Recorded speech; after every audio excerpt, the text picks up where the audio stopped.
গাফিলতি আছে ডাক্তারের গাফিলতি ডাক্তার ওখানে কইতেছে আপনার রেফার করে আইজিএম যদি আমরা সকালবেলা করতে তাহলে আমরা লয়ে গেলাম রুগীটা তো ভালো না তখন তো রুগী পুরো বেড়ে গেছে সিরিয়াস অবস্থা আমরা কি করবো ওখানে কর। আপনার বাসা কোন জায়গা? আমরা শেখরপুর চাম্পামুড়া।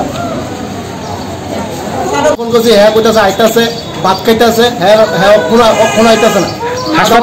হাসপাতালের মধ্যে কোনো অ্যাম্বুলেন্স নাই এখন? কইতেছে তারা হসপিটালে অ্যাম্বুলেন্স সামনে গেছে রুগী লিয়ে গেছে। ডাক্তার দেখাইছি ওখানে স্যার ডাক্তার থেকে নিয়ে কইতেছে ওখানে খারাপ কোনো অসুবিধা হোক তোমরা বিয়ে আমরা যাও আমি তো স্যার আপনারা দেখাইছি প্রথম থেকে ওখানে এটা কি কেমন না ওইখানে বাচ্চারা তোমরা ভালো কাজ করতে পারবে এর লেগে আমি দেখা করে দিচ্ছি স্যার এক কথা বলছি। ঘটনা হয়েছে দেখেন আমরা রুগী নিয়ে আইছি 9টার সময় ভর্তি করছি কোনো মানে ডাক্তার কোনো কিছু কইছে না তাই না। এই 12টার সময় কইতেছে আমরা রুগী রেফার করবো আইজিএম নিলে আমরা ভালো হয়েছি। এবার আমরা করছি আপনার আইজিএম নিব আমরা কীভাবে নিব কইতেছে ঠিক আছে অ্যাম্বুলেন্স আছে এবার কইতেছে আমরা 102 নম্বরে ফোন করতে আমি বলছি আপনার কি হসপিটাল কি অ্যাম্বুলেন্স নাই? না অ্যাম্বুলেন্স তো নাই, হসপিটালটা রুগী নিয়ে গেছে।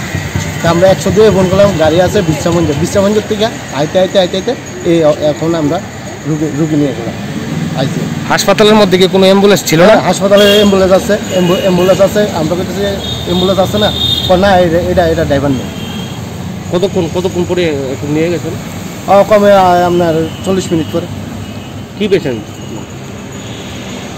পেশেন্টটা কি পেশেন্ট ডেলিভারি। আপনাদের বাড়ি? শেখরপুর চাম্পামুড়া।